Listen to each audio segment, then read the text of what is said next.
Hello everyone, welcome back to our channel. This is the next part of chapter 7. Last time we learned the concept of aggregate demand. Today let's understand its components. Let's begin. Components of aggregate demand. Okay, there is the four components of aggregate demand जो हमने अपनी previous video में भी discuss किया था, तो अभी हम इसको एक रिवाइज कर लेते हैं, उसके बाद हम इसका इन डिटेल में पढ़ेंगे. First is your household consumption expenditure, which is denoted to C. Okay. Next one is your producer investment expenditure, which is denoted to I. हमने इसमें सिर्फ investment expenditure पढ़ा था, लेकिन ये same है. Producer investment expenditure is the same thing as investment expenditure.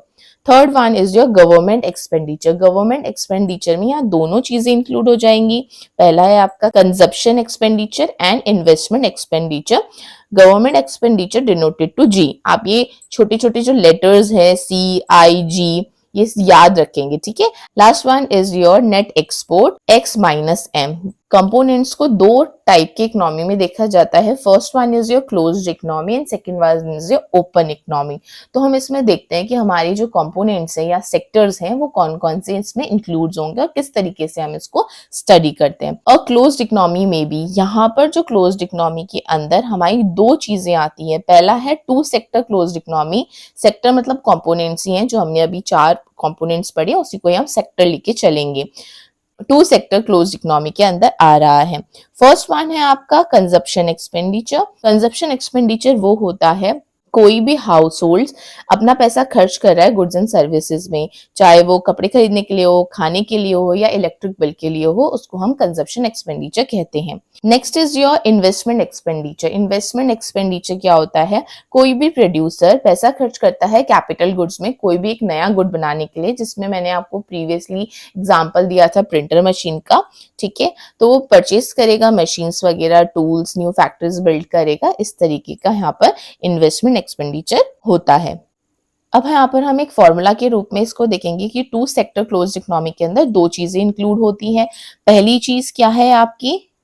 C consumption, I investment. तो aggregate का यहाँ पर क्या बन रहा है formula? AD is equals to C plus I. Okay. AD means aggregate demand, C means household consumption expenditure, I means है आपका यहाँ पर प्रोड्यूसर इन्वेस्टमेंट एक्सपेंडिचर.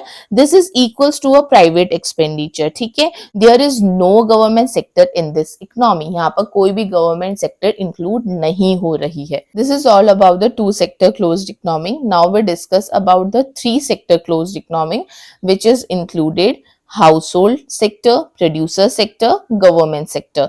ओके, यहाँ पर क्या हुआ कि जो हमारा दो पहले हमने सेक्टर्स क्लोज इकोनॉमी में पढ़े वो क्या थे? हाउसहोल्ड और इन्वेस्टमेंट था या प्रोड्यूसर इन्वेस्टमेंट सेक्टर था. अब इसमें क्या तीसरा इंक्लूड हो गया है? क्योंकि ये थ्री सेक्टर क्लोज इकोनॉमी, इसमें तीसरा इंक्लूड हो रहा है गवर्नमेंट एक्सपेंडिचर. तो आपको कंजप्शन एक्सपेंडिचर का मतलब पता है, इन्वेस्टमेंट का मतलब पता है, गवर्नमेंट का यहाँ पर क्या मतलब है कि गवर्नमेंट एक पब्लिक वेलफेयर पे या उसकी सर्विस पे अपना पैसा खर्च करता है.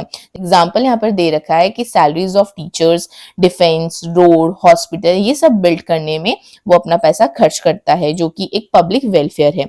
The total government expenditure include government consumption expenditure and government investment expenditure.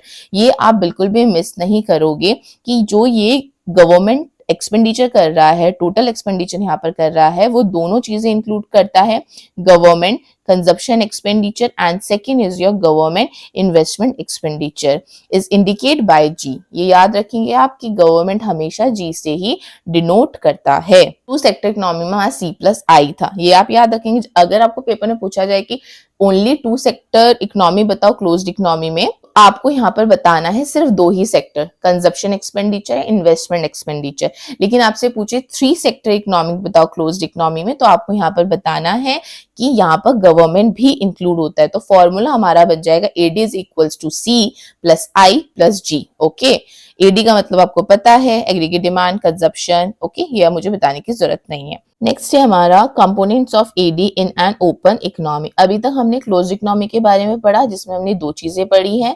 अब हम पढ़ रहे हैं ओपन इकोनॉमी के बारे में. तो ओपन इकोनॉमी में हमारे फोर सेक्टर्स इंक्लूड हो जाते हैं. वो फोर सेक्टर्स क्या हैं? House hold sectors, producer sectors, government sector, और एक जो हमारा नया ऐड हुआ है वो है rest of the world, means import and export, जिसको हमने नेट एक्सपोर्ट भी कहा है. तो नेट एक्सपोर्ट क्या होता है, एक्स माइनस एम। एक्स का मतलब है इंपोर्ट, जो गुड्स एंड सर्विसेज सोल्ड करते हैं हम अदर कंट्री में, ठीक है, उसको हम एक्सपोर्ट कहते हैं। इंपोर्ट हमारा गुड्स एंड सर्विसेज जो हम परचेज करते हैं अदर कंट्री से, उसको हम कहते हैं इंपोर्ट कहते हैं। तो नेट एक्सपोर्ट का फॉर्मूला होता है X minus M, means export minus import. इसमें हमारे 4 कंपोनेंट्स इंक्लूड हो रहे हैं, जो है आपका AD is equals to C plus I plus G plus X minus M, और आपको इन सब का मतलब पता है। तो पहला है आपका क्लोज्ड इकोनॉमी में 2 सेक्टर इकोनॉमी, उसका फॉर्मूला है AD equals to C plus I, जिसमें आपका कंजप्शन और प्रोड्यूसर इंक्लूड हो रहा है। इसमें कोई गवर्नमेंट नहीं है, कोई ट्रेड वगैरह नहीं है, कोई एक्सपोर्ट इंपोर्ट नहीं है। 3 सेक्टर इकोनॉमी हमने क्लोज इकोनॉमी पढ़ी, जिसमें हमारा G इंक्लूड हो गया गवर्नमेंट, जिसमें आपका गवर्नमेंट इंक्लूड हो गया है। 4 सेक्टर इकोनॉमी हमारे ओपन इकोनॉमी में, जो कि मेन फॉर्मूला है एग्रीगेट डिमांड का, जो कि C plus I plus G plus X minus import. यहाँ पर आपका कंजप्शन, प्रोड्यूसर जिसको फर्म्स भी बोलते हैं, गवर्नमेंट, एक्सपोर्ट, इम्पोर्ट, सब चीजें इंक्लूड हो रही है। And the next topic is this concept of aggregate supply, जिसमें हम 3 चीजें पढ़ेंगे इन डिटेल। तो alright student, that's for all today class. I hope आपको वीडियो अच्छा लगा हो। Don't forget to subscribe to my channel. तब तक के लिए take care and bye bye.